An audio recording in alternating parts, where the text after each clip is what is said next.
Teman-teman, perkenalkan nama saya Bernardus Yotande Araujo. Saya mahasiswa Sekolah Tinggi Agama Kristen Kupang. Di video kali ini atau di kesempatan kali ini kita akan belajar sama-sama komunikasi dan pengertian apa itu komunikasi. Karena begini teman-teman, kita sebagai makhluk sosial harus berkomunikasi. Itu harus, karena kita adalah makhluk sosial. Karena apa? Karena kita manusia ini tidak tahu apa yang menjadi isi hati sesama kita atau lawan bicara kita. Begitupun lawan bicara kita tidak tahu apa yang menjadi isi hati kita. Begitu teman-teman. Jadi komunikasi itu penting sekali dalam kehidupan bermasyarakat, dalam lingkungan maupun keluarga, ataupun bahkan dalam dunia pendidikan itu sangat penting yang namanya komunikasi. Karena kita belajar dari Allah. Allah itu adalah seorang pribadi yang suka sekali, mau sekali berkomunikasi dengan umat ciptaannya. Lantas kita ini siapa sehingga tidak mau berkomunikasi? Kita manusia ini tidak tahu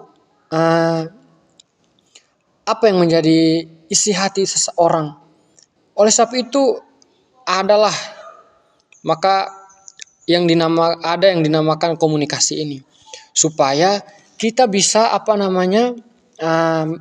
karena komunikasi itu adalah alat untuk mengekspresikan isi hati kita, perasaan kita, dan pikiran kita. Jadi komunikasi itu penting sekali dalam kehidupan kita. Di kesempatan kali ini saya coba membahas, semoga membantu teman-teman, semoga bermanfaat. Apa itu komunikasi? Melalui materi-materi yang sudah saya belajar dalam dunia perkuliahan. Terima kasih untuk dosen pengampu, terlebih khususnya untuk Bapak John Tafuli yang sudah memberikan atau mengajarkan apa itu komunikasi dan kenapa harus berkomunikasi.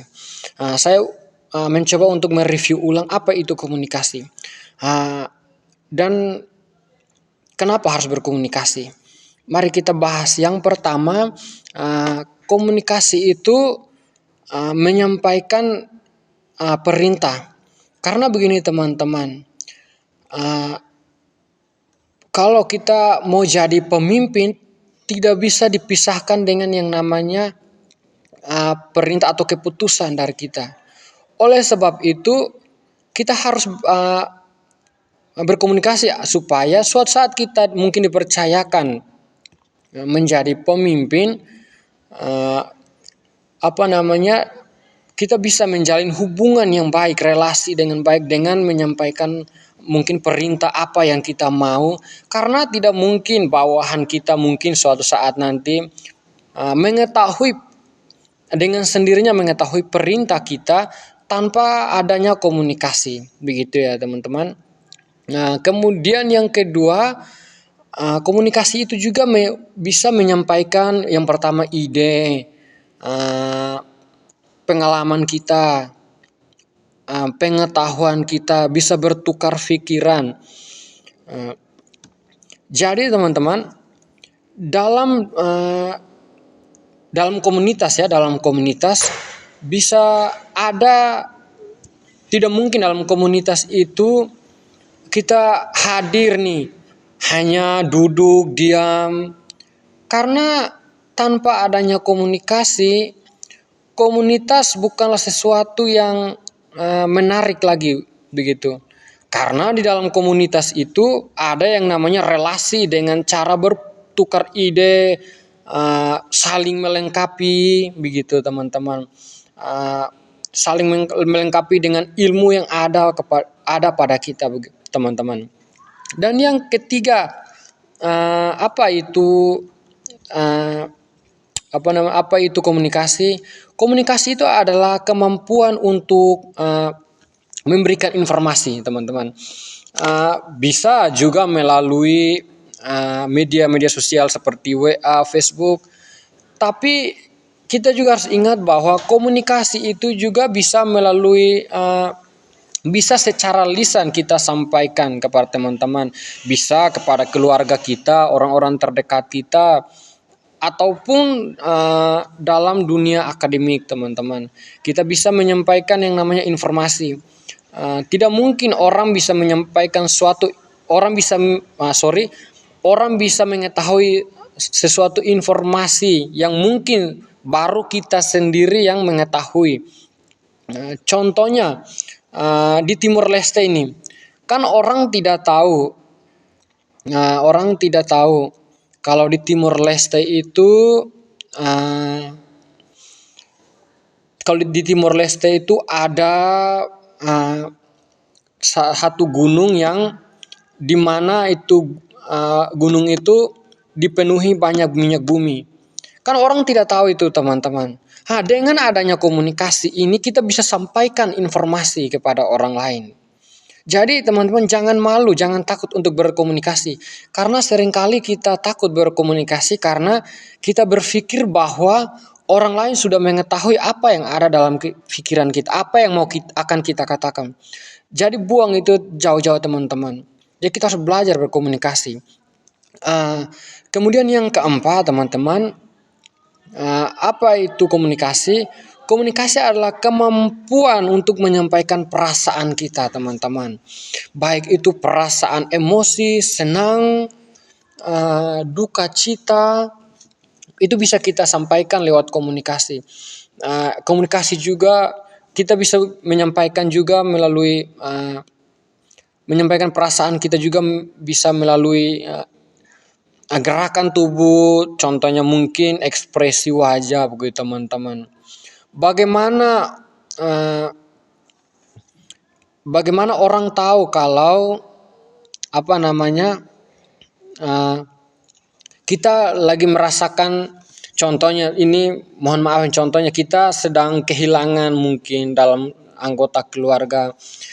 Tidak mungkin orang apa namanya orang percaya kalau kita sedang kehilangan dan kita merasa duka cita, kita merasa sedih tanpa kita memberikan informasi bahwa ada di antara keluarga saya sudah dipanggil pulang kembali oleh Tuhan. Dari situ orang bisa tahu perasaan kita, teman-teman. Oh,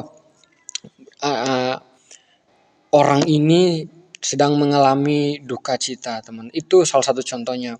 Kemudian yang kelima, apa itu komunikasi? Komunikasi adalah kemampuan untuk menyampaikan kritik, bisa saran, bisa nasihat. Kritik bisa kritik yang sehat, kemudian berikan saran. Karena untuk membangun komunitas mungkin butuh yang namanya saran atau ide-ide dari kita, bisa kita itu bisa masuk dalam pengertian komunikasi, teman-teman. Kemudian yang terakhir mungkin dari saya, apa itu komunikasi? Mungkin komunikasi itu adalah kemampuan seseorang untuk memberikan atau menjelaskan pengertiannya, teman-teman. Karena orang itu mau berbicara dengan kita, mau membangun relasi, karena orang tahu atau orang mau mendapatkan sesuatu dari kita, mungkin mendapatkan pengertian yang mereka belum tahu, dan pengertian itu ada di dalam kita. Kita bisa bagikan, bisa melalui pengalaman kita, begitu teman-teman, yang bisa membangun kehidupan mereka, teman-teman. Jadi teman-teman, kesimpulan saya bahwa jangan takut untuk berkomunikasi, jangan dibatasi oleh mungkin, mohon maaf ya, mungkin keadaan kita atau sifat watak kita atau karakter kita itu adalah seorang yang pendiam, mungkin yang istilah kerennya introvert. Tanpa mengurangi hormat ya, bukan mau apa namanya, bukan menghina orang-orang introvert atau bagaimana ya, atau tidak percaya kepada orang introvert bahwa mereka betul-betul introvert. Tapi begini teman-teman, yang mau saya jelaskan bahwa kita harus komunikasi karena kita adalah makhluk sosial. Baik kita introvert, ekstrovert, kita harus berkomunikasi teman-teman. Karena komunikasi itu adalah jembatan atau sarana kita membangun hubungan relasi dengan sesama kita teman-teman. Jadi teman-teman, ini video singkat saya, pengertian saya, mohon maafkan saya jika pemahaman saya ini, pengertian saya ini menyinggung perasaan Bapak Ibu teman-teman yang menonton video ini. Maafkan saya. Demikian informasi atau informasi dari saya. Semoga bermanfaat buat Bapak Ibu yang menonton video ini. Shalom buat kita semua.